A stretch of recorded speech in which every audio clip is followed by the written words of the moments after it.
health coach, and hopefully Jessica Fisher will be joining us shortly. She's having a little bit of technical difficulties, and evidently so am I. So hope you are all well. Life is good, and I'm going to jump over to our group page, and we'll start kind of going through some questions, which I hope will be helpful for you. So, I did a series. I lost my kitty Pepe back in June, and I did a series about how that was, what the experience was like, all of that yucky stuff. So I hope that will be useful to you, and will offer you some help if you're going through a really serious health concern with your own pets. Yep, and so that's exactly it. For Becky's asking if anybody knows where she can find a holistic vet. That's definitely one option, is the AHVMA. And then additionally, if you head over to our website, if you're coming up blanks with somebody in your area, as you may or may not know, we're training people to be holistic pet health coaches. And they've gone through a very rigorous program under my supervision, and then we continue to support them after the training, so that if they've got cases they're having difficulty with, we're able to get them over, get help sorting through things. So if you are not familiar with that program, go check it out. So Jessica is one of the coaches I've trained. Michael and Delora goes through what the coaching program is about. And then here are some of the other graduates. We've got 30 graduates at this point, and we have another 30 students in the program, but just amazing stuff in terms of what these folks are able to do in terms of helping people help their pets. So check that out, Becky. I hope that's. And then Carolyn's asking about garlic. And indeed, this is one of those things that everybody's ASPCA Poison Control Center says it's unsafe at any speed, but really it's about dose, right? So a 50-pound dog can eat a clove of garlic fresh every day without problems. So that is absolutely not an issue. And that's part of why we include it in the original Crock-Pot diet recipe, because it does have a huge amount of benefit health-wise in terms of resolving stagnation and TCVM. So check that out, Carolyn. Danielle has got the 17-year-old doggy Charlie. Poor buddy, looks like he had to go to the vet recently if he's got a bandage on his leg. And she's new to home cooking. So familiar with the Crock-Pot diet? Yes, you can use it, and we can adapt it specifically to what he needs. And again, this is a situation where one of the coaches would be really helpful.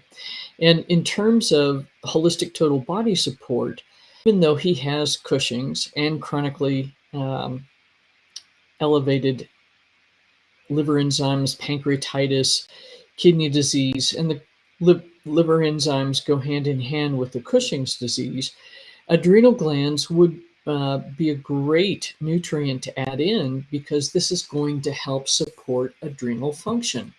And in doing that, will help the adrenal glands respond more to the ACTH stimulating hormone.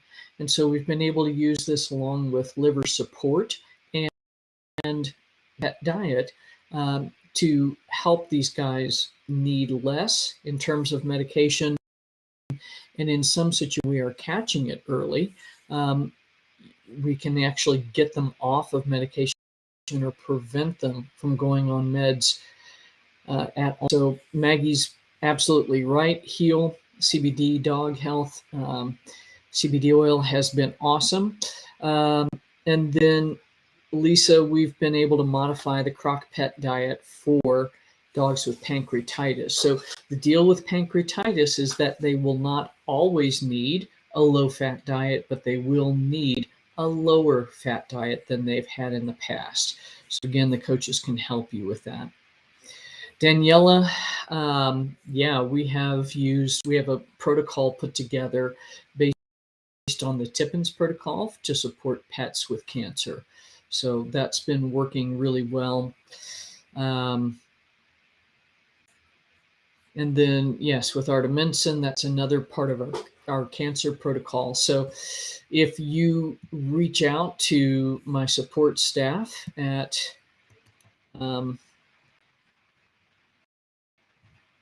let's put this in here for you, then our cancer protocol.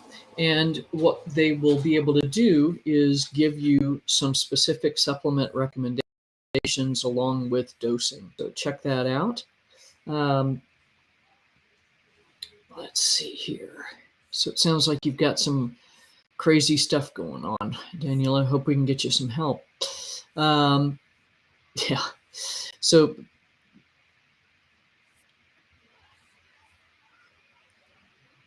Christina, I would be concerned about giving Nexgard every week. Every month. HeartGard you can use up to every 45 to 60 days, works very well in that way for heartworm prevention. And then we do recommend using milk thistle as a supplement after to help kind of clean the liver out. Nexgard, there are a host of options for supporting pets, preventing fleas, preventing ticks, that kind of stuff. Nexgard I really don't like. Think about it this way. You're giving your dog a medication that is a poison every month. And so it takes a lot for the body to get rid of it. And looks like Jessica's able to jump in with us. So welcome. Great to see you. How are you? Yeah, sorry. I only had a Google Meet link, so. Oh, I am so sorry. Okay, that stinks. So anyway, that's the vagaries of bad technology. So for those of you that don't know Jessica, she is one of the first people to complete the holistic health certification program for coaching. And she came to the program because she is an amazing dog person. She started studying animal psychology and transitioned into being a positive reinforcement trainer, had a huge amount of success for both her clients and her own pets, and then started incorporating food therapy into her training program because, I mean, you realize pretty quickly that if they're eating garbage, you're going to get garbage brain, right? Absolutely. Yeah. So, and she's gone on to also obtain certification in as a canine nutritionist, and she has this amazing podcast, which I've been privy to being a guest on, and so she has also become a mentor within the coaching program and is reaching out to lots and lots of folks through the Pet Parenting Reset. So if you have not checked that out, I'm going to drop you a link so you can go listen to all the amazing information that's there, and also Jessica's Facebook link. And apologies, I got too many windows open, as is not uncommon. So Jessica, welcome. I was just kind of rolling through a few questions that are on the group, and what I know. Thank so you. it's been a crazy tech day. Yes. Yes.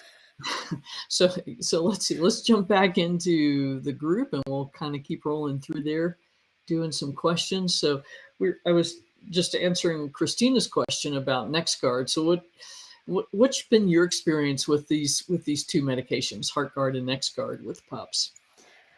Yeah, I mean they're neurotoxins, right? So it really depends on the dog and the situation. I think if we're going to give heartworm meds, I think potentially we have a little bit more leeway with flea and tick meds, but heartworm is pretty serious. So if we can really get our dogs thriving on good nutrition and we get them really, really healthy, we can be a little bit more lenient about if we give and how often we give these neurotoxins, and do some more holistic things. I really love veterinary grade essential oils, and being intentional about your yard, keeping your yard clean, planting plants that are naturally, they're going to provide natural pest control. There's lots of things that we can do to mitigate pest issues outside of adding neurotoxins to the body. Amen to that. And there's all sorts of things, like there's, if you go into our website at drruthroberts.com, there are boatloads of blogs, boatloads of things we've written about on the YouTube channel, in the Facebook groups, of options for flea and tick control. And then also, as Jessica said, if you're being very careful about how you're feeding, what the other things that your dog's exposed to. I know a number of people that have been successful keeping their dogs free of heartworm infestation, even in Southeast Florida, using products like Amber Naturals HWF. So there's a boatload of options. But I think, Christina, if you're just starting to explore that, I think these are really, really important. And again, this is where, you've got a guy that's traveling with as a medical service dog. This is where working with one of the coaches can really help you prevent things from happening and keep your buddy healthy. So Pax Lovejoy, love that name. So Miranda is asking, how can you tell if the CBD oil is pure or the chew is pure? So what are your thoughts on that one? I mean, God, there's millions of CBD products out there. There are, and it is tough. I think there are a couple of companies doing things really, really well and being very transparent. The COA, the third party testing, if they're putting that on their website for you to see, it may not be the easiest thing for you to read, but try to, and it'll tell you, like, if it's finding a bunch of chemicals and pesticides in the product, it should be listing that or saying that it's not finding that. And if they're not providing you that COA, then you can call them and see if they'll give it to you that way. But that's a big red flag for me. And but there is a tiny little bit of oversight in the US with CBD. At least it's grown under the Farm Bill, which is more than we have for a lot of other supplements. So Amen to that. Yeah, it's a crazy world. And our favorite company, and our dear friend Angela Ardolino with CBD Dog Health, sort of pioneered this and putting that certificate of authority or authenticity on there. And that's exactly it. You're going to know if there are heavy metals, if there's pesticides, there's bacterial contamination, all of that good stuff. And as far as chews go, I would not use them, because generally that means that there's a bunch of ingredients in there that are really kind of, and it's going to really impact the ability for that CBD to be absorbed properly. So ideally, it's put just inside the cheek pouch so that the mucosa, or the inside of the mouth and the esophagus, can enjoy that and really enjoy that, to keep the materials very, very quickly. So that's just critical to make sure you've got a good quality product. And we've got lots of folks joining the group, which is fantastic. I'm glad you guys, that's an amazing list for this week. So happy that you all are finding us. I mean, last week we're at 1,500 members. We're almost up to 2,000. That's just fantastic. I'm so happy we're getting you the information that you need, and able to really get you some reliable information. So Kim's asking about starting the renal crock pet diet for her 10-year-old dog, and she wants to get her 4-year-old off of kibble. And so she's wanting to know if she can feed both dogs the renal diet without the binders, et cetera, et cetera. So what do you think about that for a healthy 4-year-old dog eating a reduced protein diet? I don't love it. I hate it. Bad idea. Sorry. And so, and the reason is that we're giving a protein deficient diet to an older dog. And if your dog really has advanced kidney disease, that may be appropriate. The vast majority of dogs that have been diagnosed with kidney disease don't need a reduced protein diet. So what happens to a 4-year-old dog that eats a low protein diet for 13 years? Gosh, I mean, probably a lot of muscle wasting, and I mean, they're not going to thrive. You know, they need all of the amino acids from the proteins, and rotating the proteins throughout their life, and so they get different amino acid profiles, and just getting that nutrition into the body, into the cells, is, yeah, it's going to be pretty. I would think it would be pretty devastating on the body and long term. Right, because immune system's not going to function properly because there's not enough proteins to keep making immune protective proteins to keep all of the systems in check. The brain needs protein, the brain needs fat. So really restricting any of those macronutrients can just have devastating effects long terms. So yeah, not a good plan, but my colleagues will put that out there as the way to go and the only option. So what other things could, so we're doing some rhubarb supplements, all of that good stuff. So what else can we offer for Kim to try? Well, I mean, I think we would want to make sure that the 10-year-old does in fact need to be on the renal diet first. Right on. That would probably be if they're really not that far, if they're pretty early stages and they're going to be okay with a normal amount of protein for a dog, that would be the easiest thing for her to do, would be to feed them both the same thing. But I also don't think it would be all that difficult to make 2 different meals if necessary. But I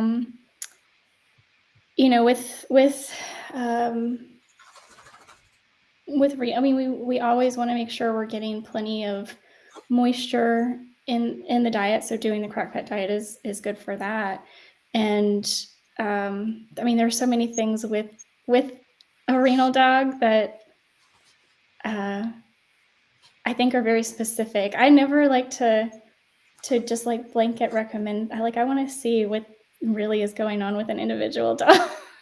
I would have more questions than answers up front. Right on. So that's the big thing, is there's something called IRIS staging guidelines, and most veterinarians are not super familiar with them. But anytime they see any small elevation in BUN and creatinine, they're like, oh, your dog needs to be on a protein restricted diet. So what Jessica said is exactly it. I think there's a lot of overuse of that, and we end up creating problems down the road. And Sissy, you're bringing up an interesting point, that there's lots of young dogs dying from liver failure, cancer, all this crazy stuff. And so, is it vaccines? Is it what else is going on? So yeah, I mean, it's all of that. But there's probably one thing in there that's not getting talked about very frequently, and that's early spay and neuter on top of all of that, because we're making these guys so they're never endocrine competent. And Dr. Oh golly, her name's escaping me at the moment, Michelle Kutzler out of University of Oregon did some studies and found that luteinizing hormone is like 20 to 30 times the normal level in spayed and neutered dogs that it is in in intact dogs. And in fact, tissues that shouldn't have receptors for this hormone are being developed in all these tissues, the brain, the liver, the gut, all of it. So I think that's part of it. But it's also, we live in a toxic world. So lots of cruddy stuff going on out there. So right on, Sissy. It sounds like you kind of know a lot of that stuff already.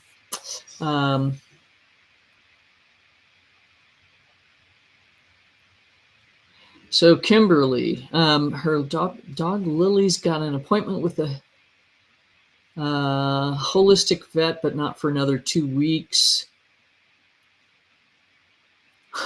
And so, yeah, everything's fine, right? And Michael's jumping in here, one of our other coaches. So this is the thing, we can look at the piece of paper and give you some recommendations, but ultimately it's not, your dog isn't the piece of paper, and it's something that we need to look at all of the stuff. But good for you. These are not normal values, and an alkaline phosphatase of 386 is something that needs to be investigated. So yeah, I mean, what do you think? What would you do with that? Yeah, I was trying to, like, I can't. It's hard, yeah. It's really tiny for me. For me too. But yeah, I do see that Michael asked about doing your analysis, and that is the first thing, like with any blood work. I think was it a fasting blood work, and was it and did we do a urinalysis along with the blood work? Because that's really going to give us a full picture of what could really be going on with the animal. What are they eating? That can also change some of the outcomes. What was the past blood work? What did that look like? And what are the actual changes between the two? That's going to give us more information than just like one data set. So the bun creatinine ratio is high. I'm trying to read. It's so tiny. Kidneys. Yeah. So, I mean, definitely with the kidneys, and it doesn't, you want that urinalysis to see, right. Is it something as simple as a UTI or bladder infection? Exactly. Yeah. So, so that's exactly it. So what else can we do? What can you do in the meantime before you get some answers? If you're feeding kibble, stop, please. Feed something real. That's going to fix a lot of what's going on there. And then the other thing is what's actually going on with your dog? I mean, it's one thing to get blood work with these numbers, and your dog's perfectly fine so far as you can tell, eating, drinking normally, normal activity.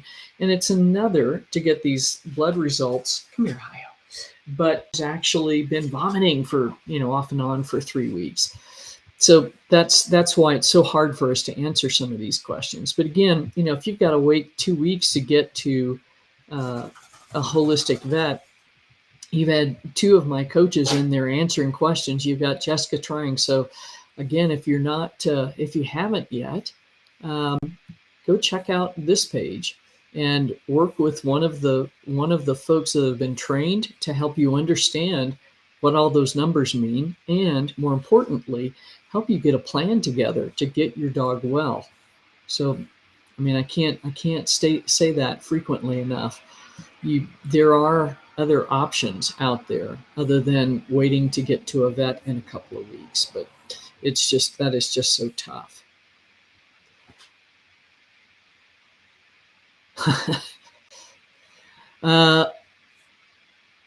Yeah, so exactly. Adriana, you can just go to the website, and apologies, I don't have a hard copy for you to buy.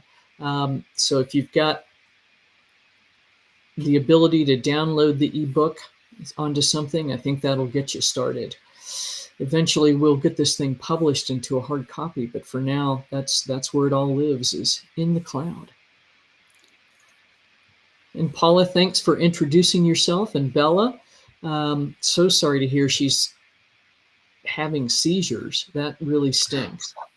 Oh, yeah, I know, right? And that's scary. Looks like you've got a good start on getting things under control. Hopefully what you're doing so far is really helping.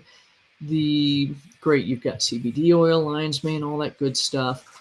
And again, I think that this is really where, if you don't have somebody you're working with to get sort of a long range strategy together, that would be super important.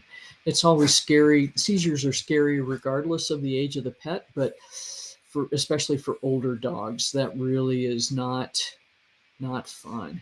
And a lot of other scary things going on. So keep watching, reach out to a coach, get some really detailed help, because she is a doll.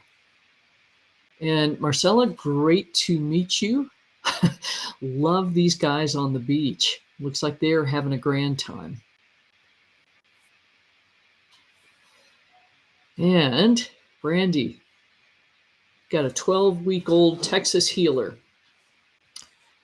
So what can we offer Brandy some help with on this one? And again, that's pretty tiny, but healthy puppy. Yeah. Wants to do a completely holistic approach. For this puppy. Yep. For jabs. Yep, exactly. Yeah, I think you have a download for that. Exactly. I don't know if it's it should be in the group, but you have a download for the puppy schedule. And then once you get through the puppy, I mean, what can we say about them? To only get one at a time. I know we can ask for the rabies and a thimerosal free. I don't know if we can ask for the rest in that, but if we can get a thimerosal free rabies, that would be helpful. And then two-ish weeks apart, do one at a time and do them a couple of weeks apart. And then once you get through the puppy, the puppy jabs, I don't want to say the wrong words and get anybody suspended. Then we can, wait. What is the waiting period? Like 30, 60 days at least, and do a titer? You can, yeah. Or you can. So here's the deal. If your breeder has not done any preventive stuff, then what I would suggest doing is at 12 weeks. And again, if we don't have it on the group, we'll get it in there. And actually, we're on Circle now. So we're trying to get folks to move over there, because we can say a few more things there, because it's our private community that we can't say here. But there's a guideline based on Dr. Dodd's work, Dr. Schultz's work used in practice. And you want to minimize the number that you're using clearly. And if it so happens that the first one is at 14 weeks, that may be all in terms of distemper parvo that your puppy needs. And then definitely any others you want to space out. And then use Thuja, or homeopathic version of Thuja, or Listen is the one that typically gets used with rabies, to help prevent any unwanted effects too. But yeah, we've got a really handy flow chart you can use for that. And then somebody's asking, again, how do I access a health consultant? I'm going to drop that link back in, but that's on our website. So you just click there. You can read about the folks that have gone through the program and what they do, what they like doing. Let me cut this back on. Yeah. So we'll be sending you more invites out on a regular basis. We're still getting a few kinks worked out, but I think you're going to really enjoy that community, because we'll have boatloads of stuff for you to have access to in terms of free downloads. And then again, a little more free conversation, if you will.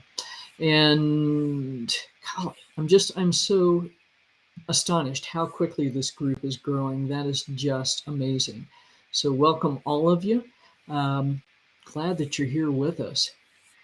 And we've got a bunch of really cool stuff coming up as well. We've got the Feed Real Institute is putting on an event October 14th, where I'll be speaking. Jessica will be there. Really amazing. I get to share the stage with Rodney Habib. Dr. Barbara Royal will be there. The other featured speakers will be Angela Arlino, Amy Renz from Gracious Goodness, and then Kay Stewart with the Feed Real Company. Dr. Royal will be on a panel with Dr. Katie Congas, Rachel Fusaro, and Kimberly Gauthier. So that's going to be an incredible event. There's still something like 100 tickets left. So if that's of interest to you at all, definitely click this link and then get more information on it. But this is going to be such an amazing event. We're so psyched about it. And oh yeah, it's going to be awesome. And I don't think they have any VIP tickets left, but that's going to be fun. Yeah, those are long gone. But it's just, but the event itself is going to just be crazy great. So check that out. And I was trying to find a link to it there, but if you go over here, I'll just drop that so you can go here. There we go. And if you're asking where is this group we're talking about, I will drop that link in here, but it is our holistic pet health group. So let's see here. There we go. So check if you, and I think actually maybe you're asking about Circle. It's a little confusing. We got too many groups, too many links, but at any rate, if you're not sure where the Facebook version is, it's here. And then as you join, we'll be sending you information about how to join the Circle group. So we'll get you that, info going. Yeah. I see CC, and I want to say I was in San Diego for 8 years, and I moved to Central Texas. So I have felt that. I felt that hard. I actually did quite a few blog posts and YouTube videos preparing for my move because that was such a huge concern of mine. What was I going to do? And one of the biggest things, and we kind of talked about it a little earlier, I'm not sure if you were here or not, was how healthy is your pet? Or is your pet thriving? And because the healthier your pet is, the less appealing they are to these parasites really that are looking for a host. So that was like my biggest, for me to feel better was like, I know my pet is thriving. And I do have some things that I do. Like I was saying earlier, I am a huge fan of veterinary grade essential oils. I will feed an appropriate amount of garlic to my dog during flea and tick season.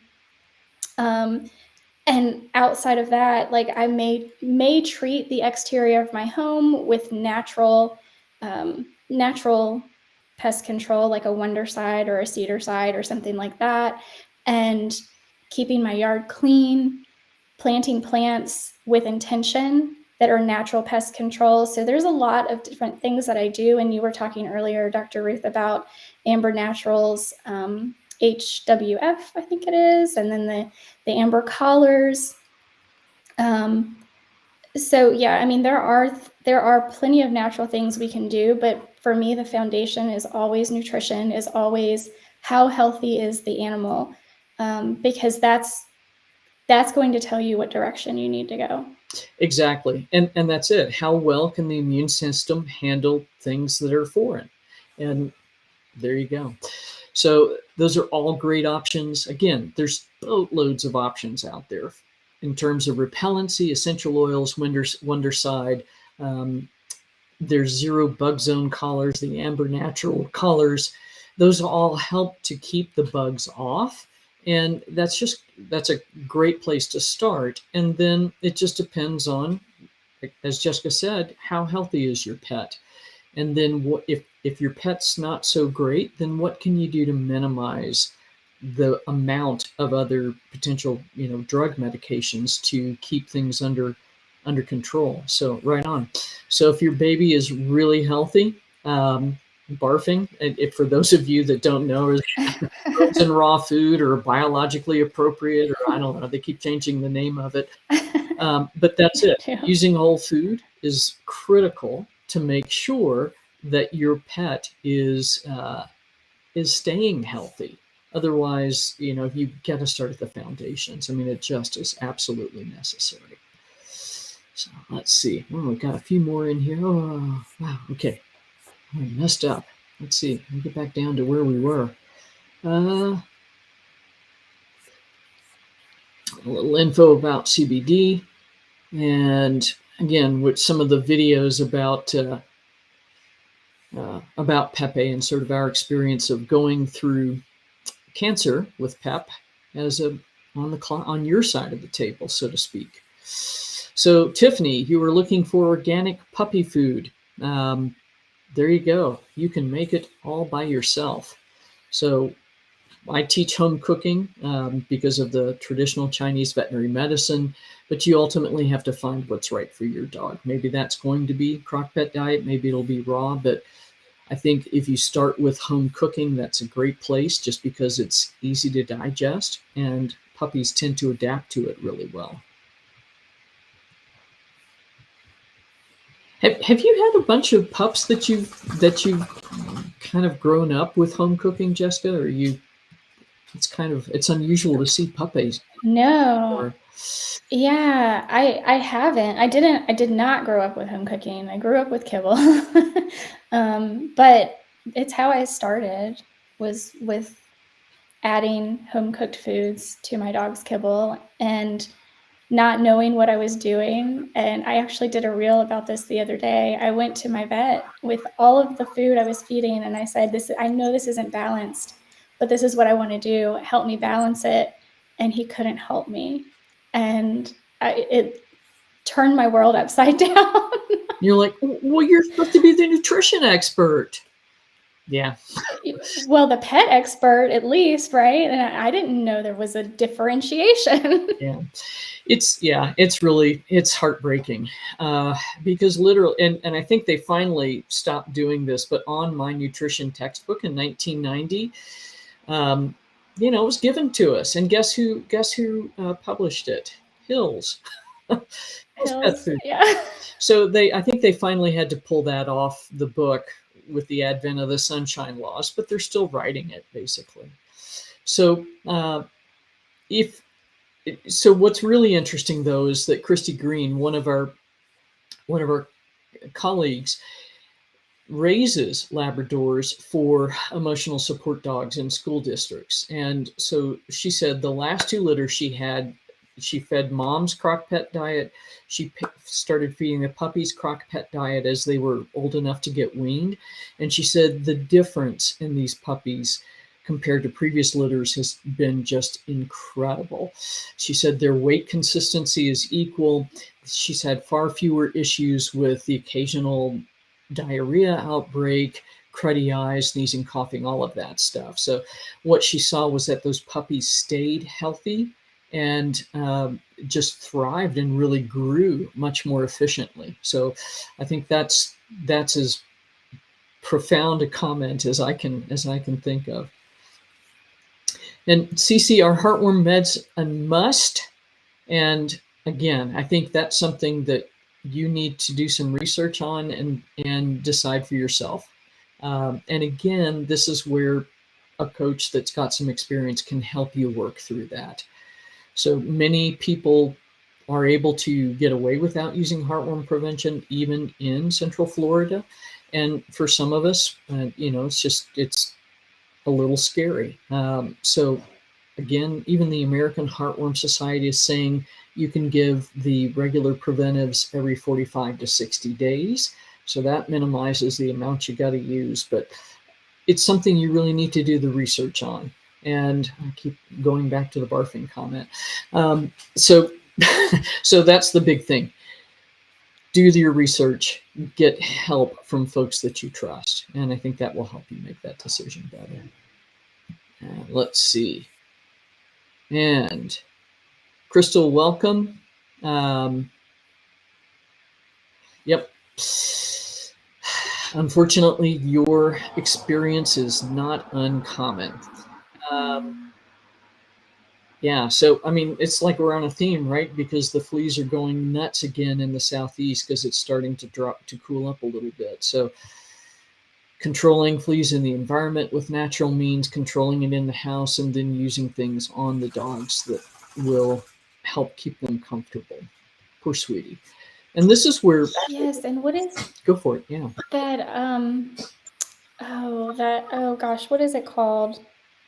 The what are they that eat the fleas that you can put on your yard? The larvae. Yeah. So if you go to What is that called? they're little larvae. So if you go to flea busters, and it's not so much that they eat the adult fleas, but Yeah, they eat the the like eggs eggs or and something. larvae, right? Because that's actually 85% of the problem. So it will take a while to get the adults under control that way, but that will help get the environment under control. So, and again, there's a blog post on the site that goes through this in detail. Jessica's got some great information on her site as well. So it's out there. Nematodes, yes. Nemat- And you know what? I think I might even wind up having to do that in my yard. I've been here for 2 years, but my neighbor just got a kitten and he was like, "Oh, the kitten came with fleas." And and they walk him in the backyard a lot, and literally for 2 years in Central Texas, I have never ever seen a flea until 2 weeks ago. I saw a flea and I was like, "Oh my gosh, it's got to be this kitten in the yard next door, so I might have to treat my yard." cut them off at the pass. Exactly. Yeah. So I had a client in Charleston that actually had, I don't know how she got this rigged up, but basically she had a perimeter where it was spraying cedar oil, so Wondercide essentially. So, but I mean, she lived in South Carolina. She never had fleas, which is more of a rare than the ticks. But yeah. And Tamara, this is not uncommon to spend hundreds and even $1,000s on ear infections. And there's a couple of things you need to do. One is think about where it starts from, and that's in the gut, which, I mean, how do we get from the gut to the ear? The ear skin, it gets allergies. So really just working through healing the gut is going to help tremendously. And then the other thing is too, sadly, if they've had multiple ear infections, the ear is kind of L-shaped. The ear drum is down here. And if this eardrum ruptures, then lots of yuck gets into the middle ear, and that can really make it a bear to get it cleaned up. So what are your favorite things to try with ear infections that you found successful?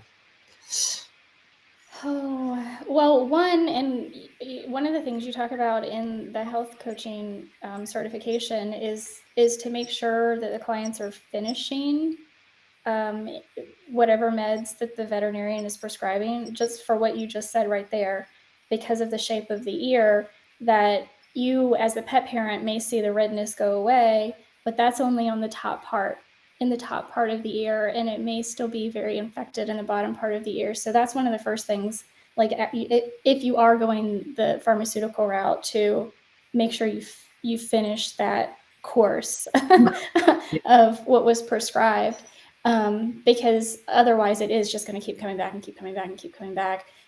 Like you said, we have to address the gut, because that's really where it's all stemming from. But to soothe things in the meantime, there are a few things that I have used. I believe, and I know this is going to sound funky because it's got cat in the name, but I use it on dogs too. I love OxyCat from Feline Essentials. It's a really, really great product. I like the ear spray from Animalio, veterinary grade essential oils. Really, really like natural stuff is kind of where my head goes, and keeping an eye on it is like the biggest thing. Like journaling everything to me, because even if while you're working on the gut, and hopefully you are working on the gut, we want to know what's triggering different things in the body. We have to really, really pay very close attention to any symptoms that are popping up. Those are the things that I start with, but then of course everything we do is individualized. So Yeah, and so we keep talking about the gut and fixing the gut and all of that stuff, but one of the ways that we start to approach that is with Glacier Peak's pet sensitivity test. And what it is amazing because it's a test you can do at home. It involves getting a hair and saliva sample, sending that in, and then they'll send you back results on over 200 foods, environmental, pollens, allergens, chemicals, all that good stuff. So you can really get an idea of what's not working for your dog or your cat, or what is working. So that's a great place to start.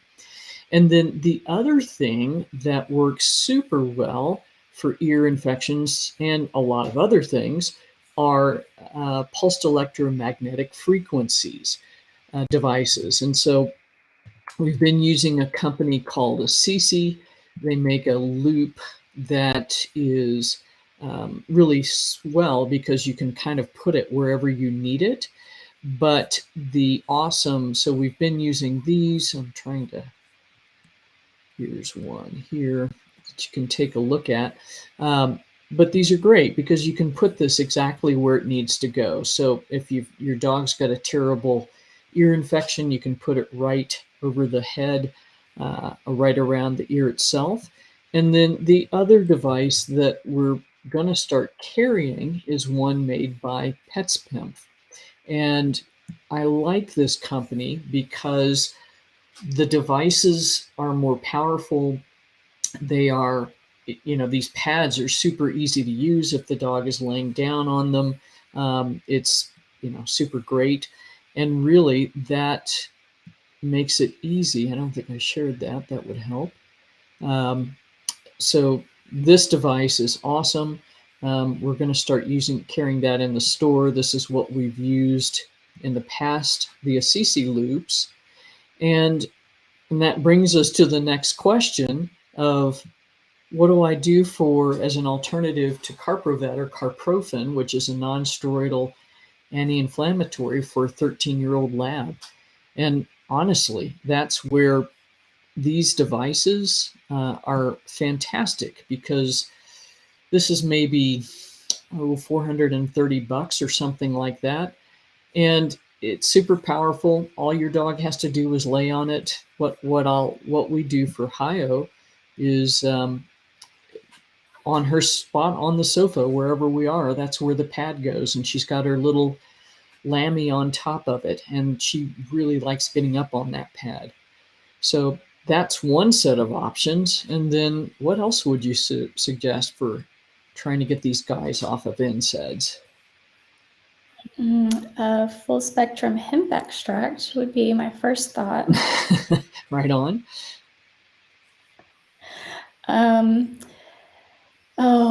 Joint, anything joint. It's like what is the word that is on the tip of my tongue? I like to do as much food as possible, so I'm thinking like green-lipped mussels and what is the word I'm looking for? Any kind of glucosamine and chondroitin. Chondroitin, MSM, hyaluronic acid, green-lipped mussels, all those things. Yeah, because they're all going to help reduce inflammation and pain. Yeah, right on. I know it stinks when you get these like brain blocks, right? Yeah, I'm like, I know the word. Yeah. And of course, and I don't know that we've talked about it at all today, is getting in healthy omegas. Yeah. So that would probably be a really good place to interject that for the inflammation and just generalized inflammation in the body. And that is a huge thing. I mean, so we've kind of forgot the two basics. So aside from figuring out what may be eating up stuff in your dog's gut, using a high dose omega-3 fatty acid for inflammation control is super important, but so is making sure that you're using a probiotic that actually can be helpful. And one of the ones I've been using for several years is Megaspore, which is a human product, but because it is sporulated, meaning these guys are in hibernation, it seems to actually get in the gut and do a little bit better job of repopulating the gut. And instead of trying to add 12 or 14 strains, the theory is to use that as sort of a scaffold for the rest of the gut to fill in. And then if you're feeding a healthy diet, lots of fibers that the bacteria can eat, then you're going to help that microbiome grow back into a healthy inflammation controlling ice, so to speak. Cool. All right. Anything else you can think of? Lots of questions today. Oh my goodness. I'm sure. But yeah, no, that's where my brain is today. My dog, we got a thunderstorm at 2:30 this morning, so I was laying in the bathroom floor for a few hours in the middle of the night. Oh, my brain is a little dead today. I hear you. That's way too many hours. Like, yeah, and that is a problem with the southeast, the Gulf Coast. It's those storms roll through, and it's just like brutal for dogs that are afraid of it. Yeah, fortunately, I did. I don't know that I had done these two together before. I had the horse heel. She got half a dropper of that and a whole dropper of liquid Nutricalm, and it actually helped. Wow. Quite like it took 45 minutes, but she laid in my lap and wasn't shaking and calmed down. So yeah, I was like, oh wow, because it had already started by the time I gave her anything, because she woke me up like in the middle of the night, like, hey, there's a thunderstorm, I can't handle this. That is amazing. So and because I know you've really been struggling with that, trying to figure out how to get the right sort of group of constellations together to get her calmed down. So that's wonderful that you finally got some help. I know, it was amazing. Wow, hurrah. And there's so liquid Nutricalm is really cool too, because it is a tryptophan based product, and it's pretty easy to get down into these guys. And I think we've got a link to it on our website, but regardless, if you go to Amazon, you'll find it. It's got a salmon flavoring, a smoked salmon flavoring, so usually not too big of a deal with dogs that have food sensitivities, but it really can be a huge game changer. So that's awesome. And that's right. And you had tried the GABA-Val, but that really kind of whacked her out. So did you ever revisit that? Or Yeah. Once bitten, twice shy? I haven't. But yeah, it was strange because she just had some like heavy breathing. It wasn't anything extreme, nothing, detrimental. I just noticed and was like, maybe let's put this on the back burner. Right on. Yeah, but and that's a human product. And I had a dog that had really severe thunderstorm phobias, but yeah, it's GABA and tryptophan and valerian root at all pretty hefty doses, so it definitely can kind of gork things out. Cool. Well, Jessica, I think we are just about at the end of what I'm smart enough to do, and I'm going to drop the link to your Facebook page back in here. So Jessica has a wealth of knowledge well beyond what the course offers.